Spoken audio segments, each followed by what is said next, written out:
પપ્પા, બોલ બેટા બોલ. મને તમારી એક વાત ન ગમી. કઈ વાત ન ગમી બેટા? કાલ રાતે તમે મારી મમ્મીને ખીજાતા હતા.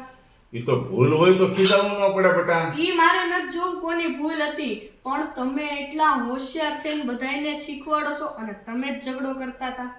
જેની ભૂલ હતી એટલે ખીજાણો હતો. ના ના, મારે ભૂલ કોની છે ઈ નથી જોવી. તું ક્યાં હતો? અરે હું તો કાલ રાતે હોમવર્ક કરતો તો અને તમે એમ નહીં સમજતા કે હું નાનો છું એટલે મને નહીં ખબર પડે. મને બધું ખબર પડે છે. એ વાત સાચી છે બેટા. અને હવે તમે અને મમ્મી પ્રોમિસ કરો કે આજ પછી તમે ક્યારેય ઝઘડો કરશો નહીં. પ્રોમિસ કરો.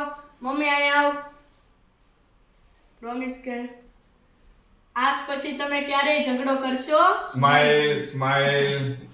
દોસ્તો, મને ખરેખર પતિ પત્ની ઝઘડો કરતા હોય ને ઘણી વાર, તો એ વાતનું દુઃખ નથી થતું એટલું દુઃખ મને આજે એ વાતનું થયું કે મારો નાનો દીકરો બરાબર છે, 4થા ધોરણમાં ભણે છે અને મને સમજાવે છે અને મને પ્રેમથી કહે છે કે તમે મમ્મી ડેડી બંને કે લડાઈ ઝઘડો કરતા હતા કે હું સાંભળતો હતો, હોમવર્ક કરતો હતો, ત્યારે આ વાતનું મને ખૂબ જ દુઃખ થયું.